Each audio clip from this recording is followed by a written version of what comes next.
तो मेन लगन में हम राहु चंद्र कंजक्शन के बारे में लगातार चर्चा कर रहे हैं। इस वीडियो में देखेंगे अब आपके सेकंड हाउस के लिए। सेकंड हाउस में जब भी यहाँ राहु और चंद्रमा मेष राशि में स्थित होंगे तो वास्तव में यहाँ दोनों ही ग्रह आपको किस प्रकार का प्रभाव दे सकते हैं।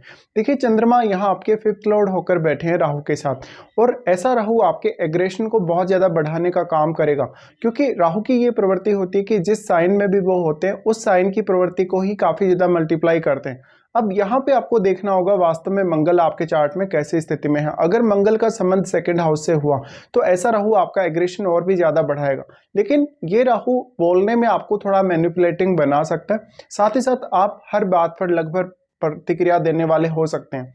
यहाँ पे ये हो सकता है कि जातक बिना सोचे समझे कभी कभी ब्लाइंडली कुछ भी बोलेगा, जातक अपनी वाणी से दूसरों को बहुत जल्दी प्रभावित कर लेगा, या इवन जातक जो है अपने इमोशंस को कभी भी कंट्रोल नहीं कर पाएगा बोलते समय। राहु चंद्र का ये कंजक्शन दिखाता है कि जातक बहुत ज्यादा गहराई से सोचने वाला होगा किसी भी विषय को लेकर। साथ साथ में यहाँ आर्थिक रूप से जातक के जो भी फैसले होंगे वो काफी क्विक होंगे, और आर्थिक रूप से जीवन में बहुत ज्यादा उतार चढ़ाव आने के भी चांसेस बन जाते हैं। राहु चंद्र का ये कंजक्शन है तो हालांकि जातक के पास इनकम को लेकर बहुत सारे आइडियाज हो सकते हैं, इवन जातक के पास इन्वेस्टमेंट को लेकर भी बहुत ज्यादा आइडियाज होंगे। ये कंजक्शन अब कैरियर के लिए बहुत ही ज्यादा इंपॉर्टेंट होगा। तो वास्तव में अब आपके कैरियर रिलेटेड डिसीजन में भी यहाँ आपको ये कंजक्शन काफी मैटर करेगा।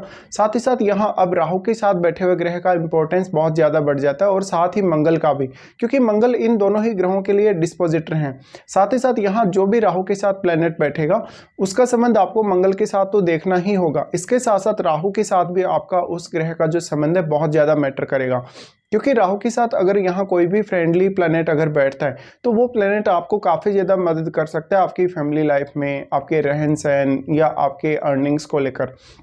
बट अगर एक ऐसा प्लेनेट यहाँ बैठेगा जो राहु का एक शत्रु ग्रह है, तो ऐसे में फैमिली में यहाँ पे कभी भी आपको ऐसा नहीं देखने को मिलेगा कि फैमिली की जो रिक्वायरमेंट्स हैं वो आपके अकॉर्डिंग हैं, या आप अपनी फैमिली की रिक्वायरमेंट्स को पूरा कर पा रहे कहीं ना कहीं, या फैमिली के साथ जो आपके रिलेशंस हैं उनको लेकर भी ऐसी स्थिति बनेगी। यहाँ पे आपको ये देखना होगा कि राहु के साथ जो भी प्लेनेट बैठा है वो आपके चार्ट में किसी ना किसी भाव का स्वामी अवश्य ही होगा, इवन 2 भावों का स्वामी होगा वो प्लेनेट। तो आपके लिए उस प्लेनेट का अहमियत बहुत ज्यादा बढ़ जाता है, और वो प्लेनेट क्योंकि राहु की वजह से बहुत ज्यादा मल्टीप्लाई हुआ रहेगा, इसलिए उस प्लेनेट का प्रभाव यहाँ चंद्रमा पर बहुत ज्यादा गहरा होने वाला है।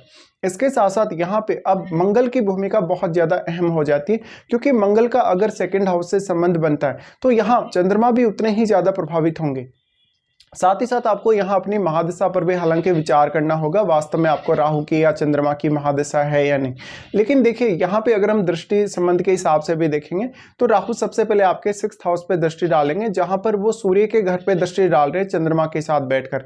ऐसा राहु आपके जो आपका डेली लाइफ होगा उसमें काफी उतार चढ़ाव लाएगा, आपके करियर में काफी उतार चढ़ाव लाएगा, और थोड़ा अनसर्टेनिटी भी। अगर आपके 6th हाउस में कोई भी क्रूर ग्रह बैठा हो उस केस में जरूर आपको मदद मिल सकती है उस प्लेनेट से। तो 6th हाउस में बैठे हुए ग्रह का रोल भी काफी इंपॉर्टेंट होगा आपके करियर के हिसाब से अगर देखा जाए।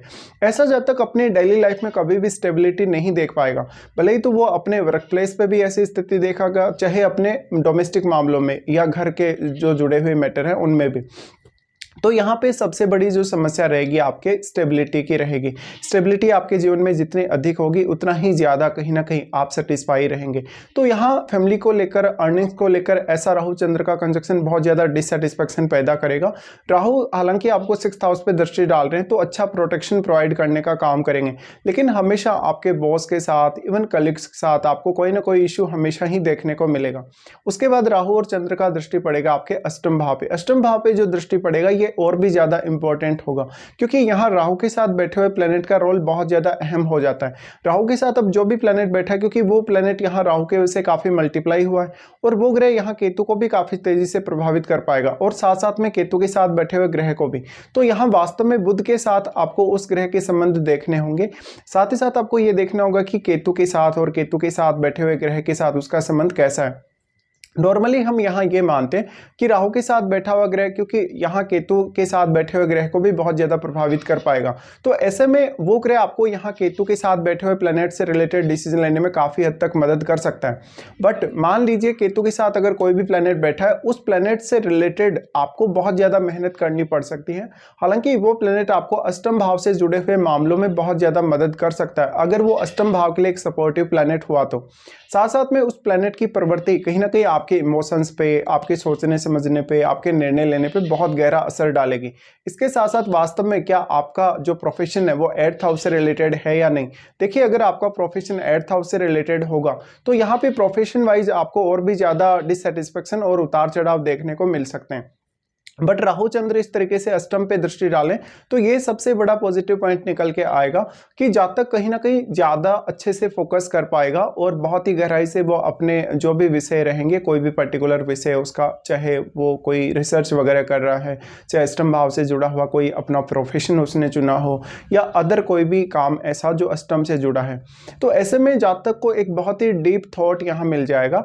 लेकिन क्योंकि जातक अपने इमोशंस पे कंट्रोल नहीं कर सकेगा और चंद्रमा भी यहाँ 5th लॉर्ड है, ऐसे में आपको ज्यादातर अपनी इमेजिनेशन और क्रिएटिविटी बहुत ज्यादा बढ़ते हुए देखने को मिलेगी।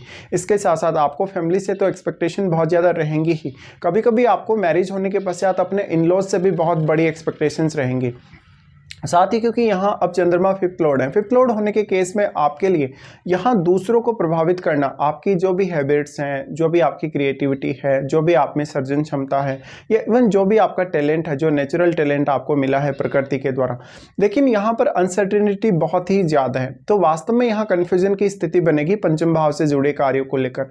फिर यहाँ पे राहु का दृष्टि आ जाता है आपके 10th हाउस पे। 10th हाउस पे जब राहु का इस तरीके से दृष्टि पड़ेगा तो ये आपके लिए और भी ज़्यादा इंपॉर्टेंट हो जाएगा। यहाँ कैरियर को लेकर आप शुरुआत में बहुत ज़्यादा डिससेटिस्फाई रहेंगे, कैरियर को लेकर लगातार आपकी मेहनत बढ़ती जाएगी, लेकिन उस तरीके का वास्तव में आपको कभी कभी रिजल्ट देखने को नहीं मिलेगा जो आप वास्तव में चाहते हैं। यहाँ राहु का 10th हाउस पर दृष्टि होने से वास्तव में अब जातक को अपने जीवन में ज़्यादातर कैरियर को लेकर स्टेबिलिटी की तरफ ही देखना होगा। जितना स्टेबल वो अपने कैरियर को रख पाए उतना उसके लिए अच्छा होगा। राहु की दृष्टि जो 10th हाउस पर पड़ रही है उस वजह से जातक अपने बॉस के साथ, इवन अपने कलीग्स के साथ काफ़ी ज़्यादा डिससेटिस्फाई रहेगा।